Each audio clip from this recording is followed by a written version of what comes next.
Remember when we were kids, Yeah. playing outside until it got dark out and our parents called us in, building sorts and just running around? It feels like childhood today is so different, doesn't it? It really does. Today, we're going to deep dive into how American childhood has changed. Okay. We'll be looking at a book called American Childhood, A Photographic History. Oh, yeah, by Todd Brewster. That's right, by Todd Brewster. Yeah, it's interesting. It uses photographs not just as like documentation, but as a way to start a discussion about childhood. Yeah, and get this. Brewster actually argues that America invented childhood as a special stage of life. Really? Yeah, That's a pretty big claim. it is. But when you think about it, for centuries, in a lot of cultures, children were just like miniature adults. Right, they were expected to work and contribute to the family. Exactly. So this idea of childhood as a separate time for, play and education, that was a pretty radical shift. And Brewster connects this shift to the Enlightenment. Oh, interesting. Yeah, all those ideas about individual liberty and happiness, well, suddenly childhood seems super important for developing those values. Oh, I see. Because, like, if you believe in individual potential, then you need to give kids the space to, learn and grow and become themselves. Exactly. And thinkers like John Locke and Rousseau, even though they had different ideas, they both emphasized how important childhood is. In shaping the adult. Right. And it wasn't just about protecting kids from, hard labor. Right. It was about recognizing they have unique needs and creating a space for them to grow, like intellectually, emotionally,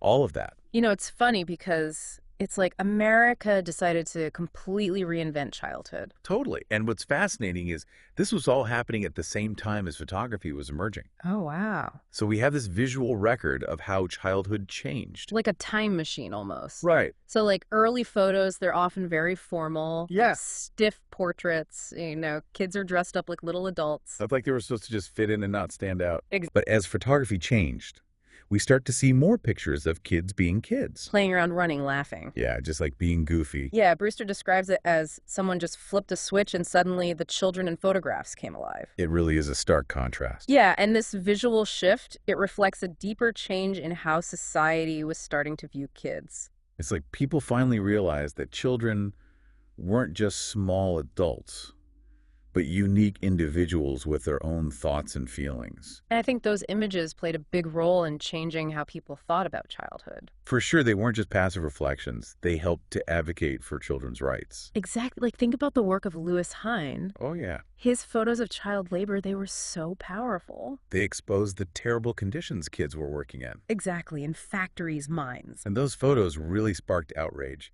and led to laws protecting children. So photography actually played a role in making things better for kids. And Brewster's book itself is really interesting. It's not your typical history book. Yeah, it's more like a collection of photos that make you think. Right. And he often puts photos together to create really striking contrasts. Oh, I see. Like he'll show a picture of a wealthy kid next to a photo of a poor family struggling to survive. Wow. And it really forces you to think about how different childhood can be for different people. That's such a powerful way to use photography, It really is. to make a point about inequality. Yeah. And it reminds us that even in America, the so-called inventor of childhood, not all kids have had the same opportunity. That's so true. Even though the idea of childhood was changing, the reality was much more complicated. Right. And we're still grappling with those issues today. Yeah, definitely. Makes you wonder if that whole idea of a carefree childhood is even possible these days. Yeah, especially with the internet and social media and all that. Even before that, though, there were people worried about this, like Neil Postman back in the 80s. Oh, yeah. He wrote that book, Amusing Ourselves to Death. Right. He was arguing that TV was blurring the lines between childhood and adulthood. Exposing kids to stuff they weren't ready for. But TV seems almost innocent compared to what we have now, right? Oh, absolutely. With algorithms and targeted advertising and all that. It's not just about kids seeing adult content anymore. It's like their whole world is being shaped by these forces they don't understand.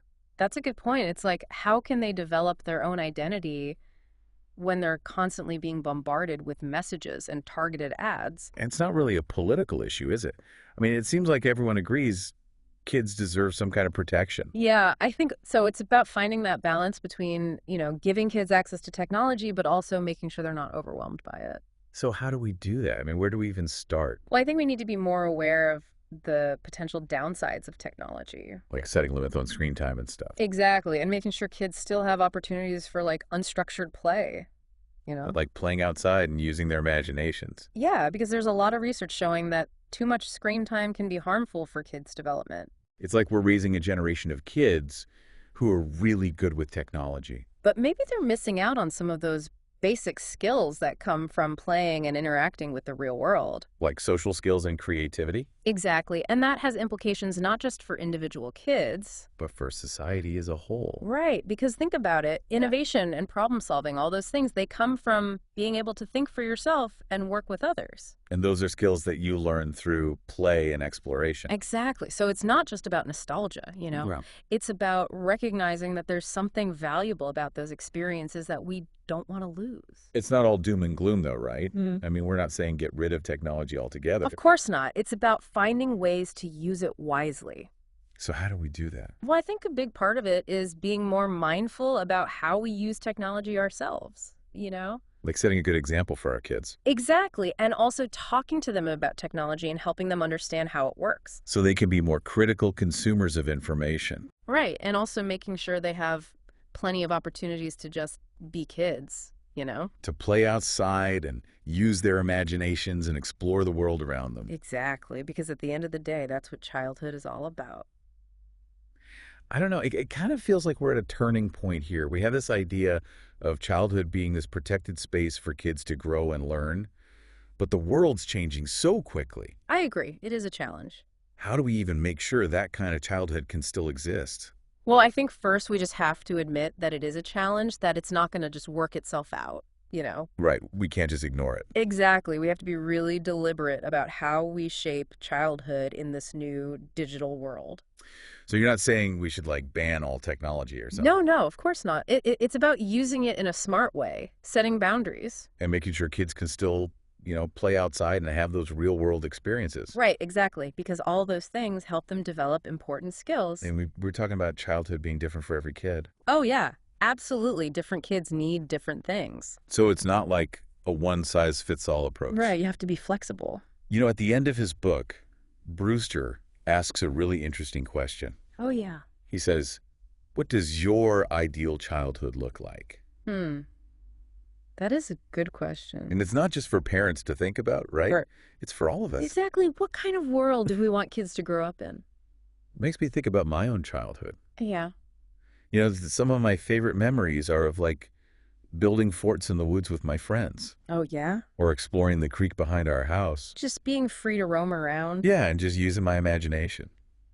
Those are the kinds of experiences that shape who we are as adults. It's like they teach you to be creative and resilient and how to solve problems. And those are all really valuable skills. So we got to make sure kids today still have those opportunities. We can't just, get stuck in the past. Right? It's not about going back in time It's about taking the best of what we know about childhood. and figuring out how to make it work in the world today, Exactly, being creative. and not being afraid to question things. Like, we need to ask ourselves, what are the most important parts of childhood? And then how do we make sure those things are still there, even though everything's changing so fast? It's a big challenge, but it's an important one. Because in the end, the kind of childhood we create for kids today will shape the world we all live in tomorrow. That's a good point. So as we finish up our deep dive today, I want to leave you with this thought. Take a look at your own family photos. Oh, yeah. What do they tell you about childhood?